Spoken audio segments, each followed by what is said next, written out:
Ei pessoal, vim aqui hoje para poder explicar para vocês sobre reações de oxirredução e eletroquímica, que é a última matéria do PET 1, né, de química de vocês. Então, para a gente começar a entender um pouco de eletroquímica, eu voltei um pouquinho em reações de oxirredução só para a gente entender o que é esse processo. Uma reação de oxirredução é uma reação que ela acontece com transferência de elétrons. Então, eu vou ter uma reação entre duas substâncias, em que uma substância vai perder elétrons e outra substância ela vai ganhar elétrons. A substância que perde elétrons sofre oxidação. A substância que ganha elétrons, ela sofre redução. Isso aqui a gente vai ver um pouquinho mais na frente, quando a gente for ver pilhas, que vocês vão ver que existe a reação química na pilha, em que um elemento está sofrendo oxidação, ou seja, ele está perdendo elétrons, outra reação ela está ganhando elétrons.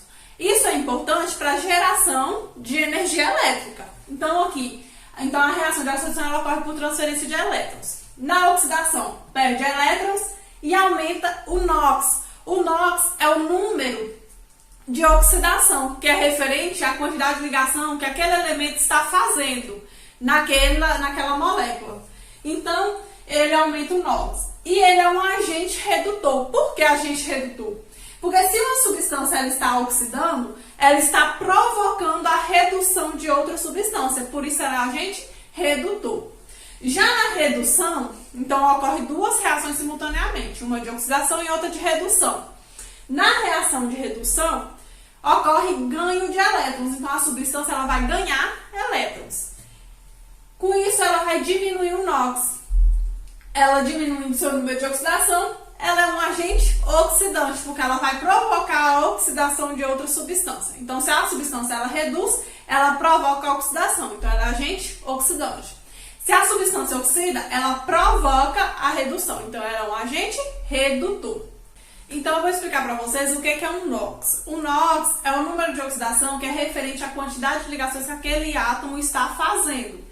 Então, para a gente determinar o NOx de uma substância, existem algumas regrinhas e eu deixei no material uma tabelinha das regras para vocês olharem, tá? Aqui eu vou falar de algumas, depois vocês olhem lá. Qualquer coisa vocês me chamem que aí eu explico alguma que tenha ficado na dúvida. Mas o que acontece? Quando se trata de uma substância simples, o NOx ele é zero, ou seja, se a substância ela vier sozinha, aquele NOx ele vai ser zero. O oxigênio, geralmente, ele tem um NOx menos 2. O hidrogênio, o NOx mais 1. E as outras substâncias, por exemplo, os elementos da família 1A tem NOx mais 1, os da família 2A tem NOx mais 2, os da família 3A ou 13 tem NOx mais 3, os da família de 4 a 8, aí eles vão depender da quantidade de oxigênio que está ligando neles. Então, pode ter NOx referente ao número da família até menos 8. Então, um exemplo. Aqui na água, o oxigênio ele tem NOx menos 2, o hidrogênio tem NOx mais 1. Sempre que uma substância ela for neutra, a soma dos NOx ela tem que dar zero. Então aqui 1 vezes 2 dá 2, menos 2, 0. O NOx do sódio, como ele é da família 1A, então o NOx dele é mais 1. Para zerar isso aqui, o NOx do cloro, menos 1. Mais 1, menos 1, 0. Quando a substância ela tem muitos elementos, o que a gente faz? Começamos pelo oxigênio, que é menos 2. E o potássio está na família 1, então o NOx dele vai ser mais 1. O do cromo, a gente vai descobrir qual que é o NOx dele através da soma. O que a gente vai fazer? Vamos colocar um X aqui, porque a gente não sabe, e vamos somar esses NOx. 1 vezes 2 vai dar 2, mais x vezes 2 vai dar 2x. Menos 2 vezes 7 vai dar menos 14. A soma disso aqui tudo tem que dar zero, porque a substância ela é neutra. Então, o que não tiver x, nós vamos passar para o outro lado com um sinal trocado. Então, vai ficar 2x igual a 14 menos 2. X vai ser igual a 14 menos 2 vai dar 12. Esse 2 estava multiplicando, eu passei para cá dividindo. 12 dividido por 2, x é igual a 6. Então, o NOx aqui vai ser igual a mais 6. Então, o NOx do cromo mais 6. No H2SO4, eu tenho oxigênio menos 2, hidrogênio mais 1. Somando aqui para dar 0, nós vamos fazer o quê? Menos 2 vezes 4, menos 8. 1 vezes 2, 2. Menos 8 mais 2 vai dar menos 6. Para zerar, nós vamos colocar mais 6. Então, dessa forma, a gente determina alguns nomes. Se a substância ela for o íon, ao invés de dar 0 a soma, tem que dar o resultado da carga do íon. Então, se for menos 1, o resultado tem que ser menos 1. Se for menos 2 ou mais 2, o resultado tem que ser igual à carga do íon, tá? Em uma reação de redução e oxidação, nós vamos olhar ela através dos seus NOx. Então, a primeira coisa, a gente vai determinar os NOx desses elementos e depois ver quem está variando os NOx. Quem estiver variando para mais sofre oxidação, quem estiver variando para menos sofre redução. Então, a primeira coisa é determinar os NOx. O zinco aqui ele está sozinho, ele é uma substância simples, o NOx dele é 0. HgSO4, o oxigênio, esse SO4 aqui todo é menos 2, tá? Então, o mercúrio mais 2. Aqui é a mesma coisa, o zinco vai ser mais 2, isso aqui tudo menos 2. E o mercúrio é substância simples 0. Se a gente for reparar, o zinco está alterando de 0 para 2, então ele sofre oxidação. E o mercúrio está variando de mais 2 para 0, ele sofre redução. Com isso, como o zinco ele sofre oxidação, ele vai ser um agente redutor, porque ele está provocando a redução do mercúrio. E o mercúrio ele sofre redução, só que a substância aqui toda, ele é um agente oxidante, porque ele está provocando a oxidação daquele zinco. Então, para a gente determinar se uma reação ela sofre oxidação ou redução, é somente através dos números de oxidação. Então, a gente faz os números de oxidação e vê se há variação. Se tiver variação dos NOx, é uma reação de oxirredução. Se não estiver variando nenhum NOx, aí não é reação de oxirredução. E se estiver variando um elemento para mais, tem que ter outro também variando para menos, porque em uma reação de oxirredução só ocorre se tiver os dois processos juntos, tá? Então tem que sofrer oxidação e redução ao mesmo tempo.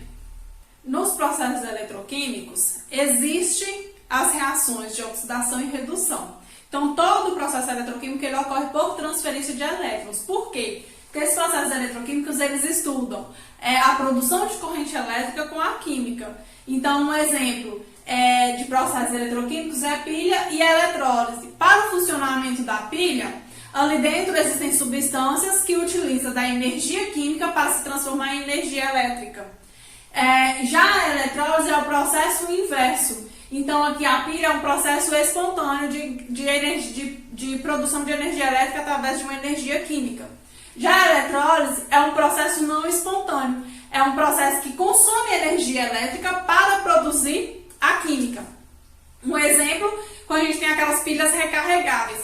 Quando a pilha está sendo utilizada, ela está gastando energia química, as reações químicas, para se transformar na energia elétrica, para aquela pilha funcionar. Quando acaba de funcionar, nós podemos pegar aquela pilha e conectar na tomada. Ao conectar na tomada, ela utiliza a energia elétrica para transformar novamente as reações químicas, para voltar aos processos químicos, para que aquela pilha possa ser utilizada novamente. A mesma coisa da bateria do nosso celular. A gente vai consumindo, está utilizando ali, através, geralmente são baterias de íon lítio, então vai usando a energia do lítio para se transformar em energia elétrica para o celular nosso funcionar. Quando a bateria está acabando, a gente conecta novamente na tomada. Quando a gente conecta, está ocorrendo a eletrólise, que está consumindo energia elétrica para voltar novamente aquela energia química, para que a gente possa utilizar novamente a bateria, né? A bateria é um tipo de pilha, tá? Mas nem toda pilha é bateria, mas a bateria é um tipo de pilha. E aí a gente vai determinar aquela pilha, vocês já devem ter visto a energia, né, em forma de volts. Aquilo é o potencial do eletrodo, é o potencial daquela pilha. Então, como é que a gente vai determinar o potencial? O potencial é determinado pegando a reação de oxidação e a reação de redução. Nós vamos pegar as duas reações e somar os seus valores. Os seus valores somados vai dar o potencial daquela pilha. Então, vamos supor que eu forme uma pilha de ferro com alumínio. O ferro ele vai reduzir e o alumínio ele vai oxidar. Então, a gente fazendo essa soma dos valores, nós temos o valor daquela pilha em volts, tá? Então, para a gente poder utilizar esses valores e saber quem vai reduzir e quem vai oxidar, nós vamos utilizar através dos seus potenciais. Então, é uma tabela enorme com os potenciais de vários metais que podem oxidar e que podem reduzir. E aí a gente vai fazer a junção daquilo que a gente acha que vai ser mais favorável para a reação acontecer. Então, um exemplo. Se eu estou vendo um ferro enferrujando, o que pode ser adicionado ao ferro que está oxidando para que ele evite ser oxidado? Esse processo se chama galvanização, que é quando se junta um outro metal ao ferro para que esse outro metal sofra a oxidação no lugar dele, ao invés do ferro sofrer a oxidação. Então, um exemplo, nós vamos pegar pelos potenciais padrão. Os potenciais padrões já são determinados para vários metais. Então, a gente vai lá e pega, e a gente tem o potencial padrão de redução e o potencial padrão de oxidação. Quanto maior for o potencial padrão de redução, mais aquela substância vai reduzir. Quanto maior for o potencial de oxidação, mais oxidável aquela substância ela vai ser. E aí a gente tem a tabela de potenciais de redução, que é a mais comum. Os potenciais de redução significa que quanto maior aquele potencial, mais a substância vai reduzir. Quanto menor aquele potencial, mais a substância vai oxidar. Então, aqui eu coloquei, maior potencial de redução, a substância ela reduz. Um menor potencial de oxidação, a substância oxida. Então, vamos supor que eu queira fazer um portão de ferro, mas eu não quero que ele enferruje. Então, eu tenho que colocar junto com aquele ferro um metal que, ao invés do ferro oxidar, vai oxidar esse metal. Então, esse metal tem que ter um potencial de redução menor do que o potencial de redução do ferro, para que esse outro metal oxide no lugar dele. Porque quanto menor o potencial de redução, mais fácil a substância ela tem de oxidar.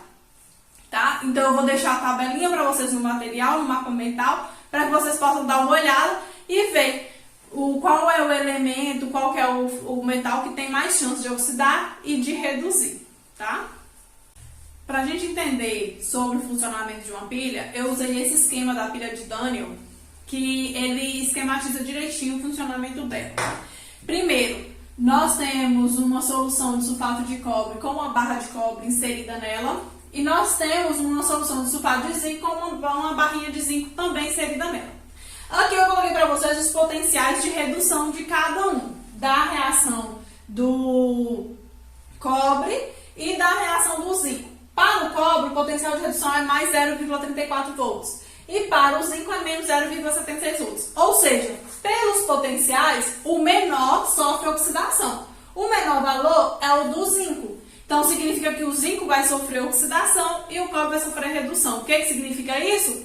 Que o zinco ele vai perder elétrons para o cobre. Por isso, o sentido do funcionamento da pilha é esse aqui. Quando eu ligo um fio com uma lâmpada aqui, eu vou conseguir acender essa lâmpada através da transferência de elétrons aqui do zinco para o cobre.